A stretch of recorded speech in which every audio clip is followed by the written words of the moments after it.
ہماری قسمت اچھی ہے کہ ہم آپ کے زمانے میں نہیں، ورنہ آپ کے اوپر تلوار ہم سونت لیتے مولا علی کے حق میں، اور آپ کی قسمت اچھی ہے کہ آپ ہم سے بچ گئے، لیکن اب ہم اپنی زبان تو کم از کم کھولیں گے۔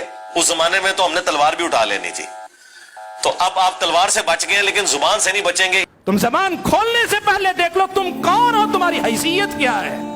تمہیں دنیا نے سر پہ بٹھایا ہوگا لیکن خالد ابن ولید کے پیر کی دھول بھی نہیں ہو، اور جب خالد ابن ولید کو اجازت نہیں کہ عبد الرحمن ابن عوف کے بارے میں بات کرے تو آپ کو یہ اجازت نہیں ہے کہ حضرت معاویہ یا حضرت علی، حسن و حسین یا حضرت عثمان یا حضرت عمر یا ابو بکر یا کسی بھی اور صحابی سے متعلق کوئی بات کھولو۔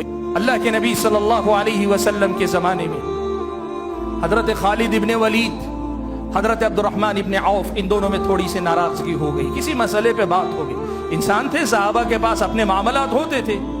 خالد ابن ولید رضی اللہ تعالیٰ عنہ نے حضرت عبد الرحمن ابن عوف کے بارے میں کچھ کہہ دیا۔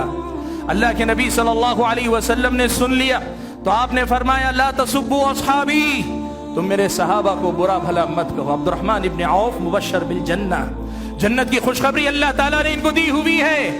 کیا ہوا؟ خالد ابن ولید نے حضرت عبد الرحمن ابن عوف پہ بات کی۔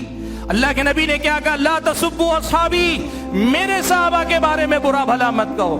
اللہ کے نبی نے یہ نہیں کہا کہ عبد الرحمن ابن عوف کی غلطی نہیں ہے اس لیے برا بھلا مت کہا، نہیں، شرف صحبت کا تقاضا ہے کہ کچھ نہ کہو۔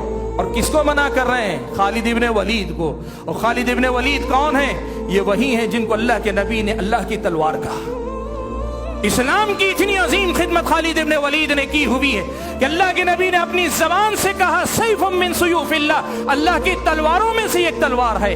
جس کی خدمت اسلام کا یہ معیار ہو کہ نبی کی زبانی اللہ کی تلوار ہونے کا لقب پائے، اس کو جب اللہ کے نبی اجازت نہ دے کہ صحابہ کے بارے میں زبان کھولے تو ایرے غیر نتھو خیرے کو کیا پہنچتا ہے کہ صحابہ کے حق میں زبان کھولے۔ تم زبان کھولنے سے پہلے دیکھ لو تم کون ہو، تمہاری حیثیت کیا ہے۔ تمہیں دنیا نے سر پہ بٹھایا ہوگا لیکن خالد ابن ولید کے پیر کی دھول بھی نہیں ہو، اور جب خالد ابن ولید کو اجازت نہیں کہ عبد الرحمن ابن عوف کے بارے میں بات کرے تو آپ کو یہ اجازت نہیں ہے کہ حضرت معاویہ یا حضرت علی، حسن و حسین یا حضرت عثمان یا حضرت عمر یا ابو بکر یا کسی بھی اور صحابی سے متعلق کوئی بات کھولو۔ یاد رکھو بھائیو، جس سے آسمان والا راضی ہوا اس سے مجھے اور آپ کو کبھی ناراض نہیں ہونا چاہیے۔ ایک عقل مند انسان کے لیے اس سے